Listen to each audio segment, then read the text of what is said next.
The slap echoed across Redstone Hollow like a gunshot. Sharp, sudden, final, the way only cruelty can be.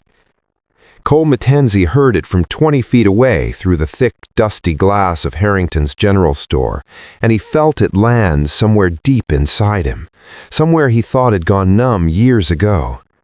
The desert sun poured through that window in long golden shafts, illuminating the lazy swirl of dust motes that drifted through the air like the memory of a quieter world. Everything inside that store seemed to slow, the way the world sometimes does when something important is happening, and your soul knows it before your mind catches up. He saw it as clearly as if God himself had pulled back a curtain. A man's hand struck a young woman across the face with the same casual ease a rancher swats a horsefly. No anger in it, no hesitation, only habit. Her head jerked hard to the side, the force of it sending a strand of dark hair across her face.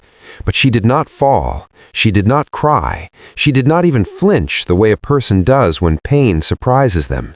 Instead, she straightened her shoulders, lifted her chin with a quiet, unbending dignity, and met cruelty with a silence that carried more weight, more honor than most men ever earned in a lifetime. Cole McKenzie's weathered finger slid toward the handle of his Colt .45 before his conscious mind had issued any such order. He stopped himself. 5 years of tracking dangerous men across 3 territories had taught him the hard arithmetic of survival. Other people's troubles were not his troubles. Other people's pain was not his debt to pay. And a man who drew iron over every injustice he witnessed would not live long enough to right the ones that truly mattered. He had learned that lesson the brutal way. But then she turned. Through the dusty glass, her eyes found his, dark, still, deep as a desert well, and in them he saw something that stopped his breath entirely. He saw pride, he saw pain, he saw 3 long years of suffering compressed into a single gaze, carried with a dignity so fierce and so quiet that it broke something open in the center of his chest. He had seen that look before, on the face of someone he had loved, on the face of someone he had failed. Walking away was no longer something his legs were willing to do. Cole McKenzie was 42 years old, though he looked older by a decade on most mornings. His face was a map of hard miles, sun-creased, wind-scored, carved by grief and dust, and the particular loneliness that settles into a man who has lost everything he was building toward. He wore it without complaint, the way old soldiers wear their scars. What else could you do? He had come to Redstone Hollow on the trail of a $200 bounty, a cattle rustler named Joaquin Morales, who had been working the South Range and making himself scarce whenever the law came calling. It was steady, unglamorous work, the kind of work a man does when all the softer purposes of life have been stripped away from him, and what remains is simply motion, one town, one trail, one bounty after another. Folks who knew him called him Fast Draw McKenzie. It was a name that opened saloon doors by day and closed people's hearts by night. People admired the speed of his hand and feared what it meant. That here was a man who had come to the end of something, who had made peace with violence in a way that decent people never quite could. The name had been born 5 years earlier in Tombstone, on a September evening when the sky turned the color of a bruise and everything Cole McKenzie had built his life upon was taken from him in the space of an hour.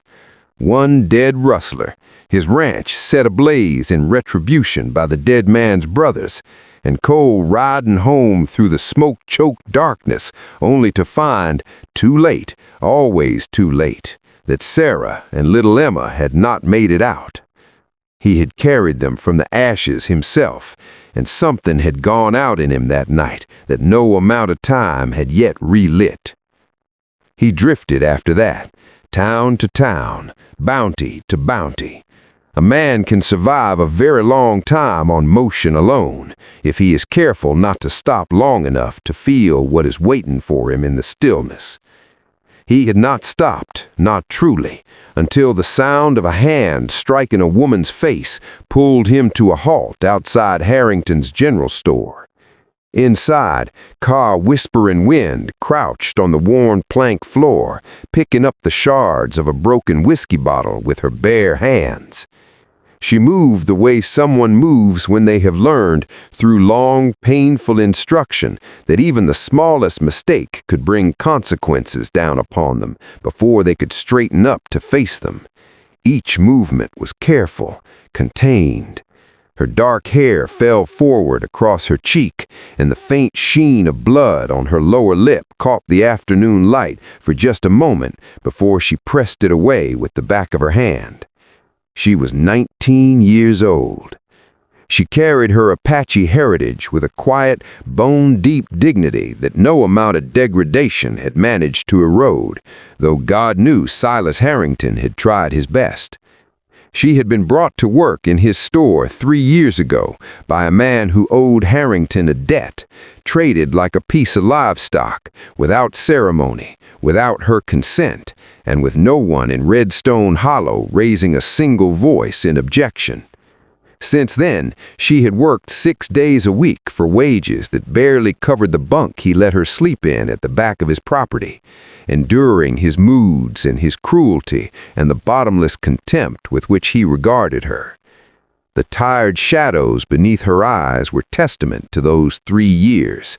So was the way she held her body, always slightly braced, the way a person stands when they have learned never to be fully at ease, never to trust the silence. But her spirit had not broken. That was the remarkable thing. Despite everything, Ka Whispering Wind still carried herself with a kind of inner steadiness that no hand could strike out of her, no debt could buy, no cruelty could diminish. Around her neck, on a thin leather cord, hung a turquoise and silver necklace, the last thing her mother had pressed into her hands before she disappeared years ago into the wide and indifferent West. That necklace was the last thing she had that was fully, entirely hers. Harrington loomed over her like a storm cloud pressing down on open land. "Clumsy half-breed," he growled, his voice carrying the lazy satisfaction of a man who enjoys the sound of his own contempt. "That bottle cost me $2. You'll work it off at 50 cents a week." Ka said nothing. She reached for another shard of glass, her fingers steady, though her hands trembled faintly at the joints where the tension lived. She did not give him the satisfaction of her eyes. She had learned that much. The bell above the door chimed. Cole McKenzie stood in the doorway, filling it the way a man fills a doorway when he has spent years walking into difficult rooms and has long since stopped needing to announce himself. His gray eyes moved through the space with the calm, unhurried efficiency of a man cataloging everything at once. The raised posture of Harrington's retreating hand, the broken glass on the floor, the girl's bruised face, the particular quality of fear in the air that told him this was not a recent development, but a very old one. "Problem here, mister?" Cole asked. His voice was quiet, level. The quietness of it was not softness. It was the kind of quiet that made the room itself go still. "Just teaching my worker some manners," Harrington scoffed. "Move along, stranger. This is a private establishment." Cole did not move. His eyes went to Ka. She had risen from the floor, the broken glass forgotten, and she was looking at him with those dark, steady eyes. He saw in them, up close now, the full weight of what he had only glimpsed through the glass, the exhaustion, the endurance, the buried ember of a hope she had likely stopped feeding years ago. He saw Sarah, he saw Emma, he saw every face that had ever looked at him and silently asked for something he had not been fast enough to give. "I'll take a room's worth of provisions," Cole said calmly, "and the girl is done here for the day." The silence that followed was the kind that precedes either violence or change. Harrington studied the man in his doorway, the worn leather of the gun belt, the steady gray eyes, the absolute absence of bluster, and made a quiet calculation that kept him standing where he was. Cole collected Ka with a simple nod toward the door. She walked past Harrington without looking at him, her chin level, her turquoise necklace catching the light one last time as she stepped out into the open air. She breathed in the afternoon sun like a person tasting something they had been denied for a very long time. That evening, Cole sat in the Rusted Spur saloon with a glass of whiskey he had no real interest in drinking, turning over the day in his mind the way a man turns over a stone to see what lives beneath it. The whole town knew what happened at Harrington's. Everyone knew, and everyone looked away. Sheriff Dawkins had been in Harrington's pocket since before Ka arrived. The man had loaned Dawkins money on his property after a bad winter, and that kind of debt made a sheriff very selective about what he chose to see. The town council was composed of men who traded with Harrington and borrowed from him and feared him in the particular corrosive way that respectable men fear a person who knows where their prosperity comes from. Ka had no one, no family within reach, no legal standing anyone in this town was inclined to recognize, no money, nowhere to go even if she could leave. She was trapped in the most invisible kind of cage, one built not of iron bars, but of other people's indifference. Martha Williams slid into the chair across from Cole without being invited, the way women of a certain age and certain experience have earned the right to do. She ran the boarding house where Cole had taken a room, and she had the eyes of a person who had seen enough of the world to have stopped being surprised by it, though not enough to have stopped being saddened by it. "You're thinking about that girl," she said. It was not a question. "Someone should," Cole replied. "Harrington owns half this town, owns the sheriff, owns anyone with a spine soft enough to bend." Martha wrapped both hands around her coffee cup, "And Ka's got nobody." "Why has no one helped her?" Cole asked. Martha's eyes softened into something that looked very much like shame. "Because she's poor, because she's alone, because this town has learned to look the other way when the person suffering doesn't look like them, or pray like them, or come from where they come from." She paused, the weight of it settling between them like dust after a long ride. "But she's a good girl, Cole, a remarkable girl, too good, far too good for the life she's been handed." Cole lay awake that night on the thin mattress of his rented room, listening to the desert wind move through the eaves of the boarding house. He thought about Sarah and Emma. He thought about the feeling of arriving too late, of finding only ash where there had been warmth. He thought about all the miles he had ridden since that September night, and all the ways a man can keep moving without ever truly going anywhere. And he thought about Ka Whispering Wind's eyes, not the pain in them, but the thing underneath the pain, the refusal, the unbreakable, undefeatable refusal to stop being herself, even after 3 years of being told she was worth nothing. He had not seen courage like that in a very long time. By the time the desert sky shifted from black to the deep bruised purple that comes just before dawn, Cole McKenzie had made his decision. He spent the next 2 days quietly and carefully, the way a man works when he knows the stakes are real and the margin for error is thin. He visited the land office and asked careful questions. He rode out to speak with the circuit judge who happened to be passing through on his quarterly rounds, a lean, principled man named Fargrove who had no love for Harrington and no debt to him, and who listened to Cole's account with the still, serious attention of a man accustomed to hearing things that needed righting.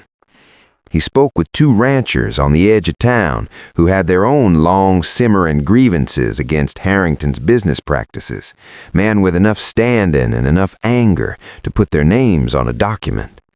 And he sat with Martha for a long evening, listening to everything she knew, and everything she had witnessed, and everything she had never been able to do anything about, until now. He said very little. He moved with purpose. He left no visible footprints. On the third morning, Cole walked into Harrington's general store for the second time. Harrington saw him coming through a window and arranged his face into something between contempt and wariness. Ka stood behind the counter. Her eyes went to Cole immediately, and something flickered in them, careful, controlled, like a candle sheltered from the wind in two cupped hands. Cole set a folded document on the counter. "What's this?" Harrington demanded. "Employment contract, signed by Judge Hargrove, witnessed by 3 citizens of this county. It establishes that Ka Whispering Wind is a free employee, entitled to fair wages, with the right to terminate employment and leave this premises at any time she chooses. Any attempt to detain her or harm her going forward will be taken up with the circuit court." He paused, just long enough, "and with me." Harrington's face moved through several colors in quick succession. "You've got no authority here, Drifter," he said. "No," Cole agreed quietly, "but Judge Hargrove does, and the 2 ranchers who've watched you water down their grain supply for 3 seasons are prepared to give sworn testimony. I'd think very carefully about where this road goes before you take another step down it." The silence in the store stretched long and tight. Then Harrington looked at Ka, a long, deliberate look designed to remind her one final time of her smallness, her powerlessness, her place in the order of things he had constructed around himself. Ka Whispering Wind looked back at him. She straightened her shoulders. She lifted her chin. She met his gaze with the same quiet, unbreakable dignity with which she had met every blow he had ever landed, and in her eyes he found nothing to feed on. No fear, no apology, no deference. Only a young woman who had finally been handed the one thing 3 years of cruelty had not managed to take from her: the right to leave. She untied her apron. She folded it neatly and set it on the counter. She reached beneath it for the small cloth bundle that held everything she owned in this world, which she had packed that morning before dawn, in the dark, alone, allowing herself to hope for the first time in a very long time. And she walked to the door. She stood outside in the morning sunlight, blinking slowly, as if seeing the street of Redstone Hollow clearly for the very first time. Cole came out behind her. For a long moment, neither of them spoke. The town moved around them, horses, wagon wheels, the distant ring of a blacksmith's hammer, and if people noticed the girl standing free in the open air, they kept their eyes carefully elsewhere. "Where will you go?" he asked. She was quiet for a long moment, her fingers moving to the turquoise necklace at her throat, touching it the way people touch the things that have anchored them through the worst of times. "My mother had a sister," she said finally. Her voice was low and steady, the voice of a person who has kept it controlled for so long that steadiness has become second nature. "In the hill country east of San Marcos. I have not seen her since I was 12, but she would know me." Cole nodded. "Martha Williams will keep you safe while we arrange the journey." He turned to go. "Why?" Ka asked. He stopped. The word was simple and complete, and he understood exactly what she was asking. Not just why he had helped, but why anyone would, after 3 years in which no one had, after 3 years of a whole town deciding, one small, careful choice at a time, that she was not worth the trouble. He thought about it honestly before he answered. He owed her that much. "Because someone should have done this a long time ago," he said, "and because I have spent 5 years arriving too late to places that needed me sooner." He looked at her steadily. "I didn't want to be late again." She held his gaze for a long moment. Something passed between them, not romance, not sentiment exactly, but the deep, clear recognition of two people who have both carried very heavy things alone for a very long time, and who understand, without needing to say it, what that costs. "Thank you, Cole McKenzie," she said. She said it the way people say things they mean entirely, quietly, without ceremony, as if the words were too important to dress up in anything extra. He touched the brim of his hat. 3 weeks later, Whispering Wind rode east out of Redstone Hollow on a bay mare that Martha Williams had pressed upon her, along with a packed saddlebag, a letter of introduction written in Martha's careful hand, and enough honest money to make the journey without owing anyone anything on the other side of it. Cole rode with her as far as the county line, where the desert scrub gave way to the first pale green suggestions of the hill country spreading wide to the east. They climbed the last ridge as the morning was still young, the sun low and golden at their backs, the shadows long and cool across the land ahead. They stopped at the top.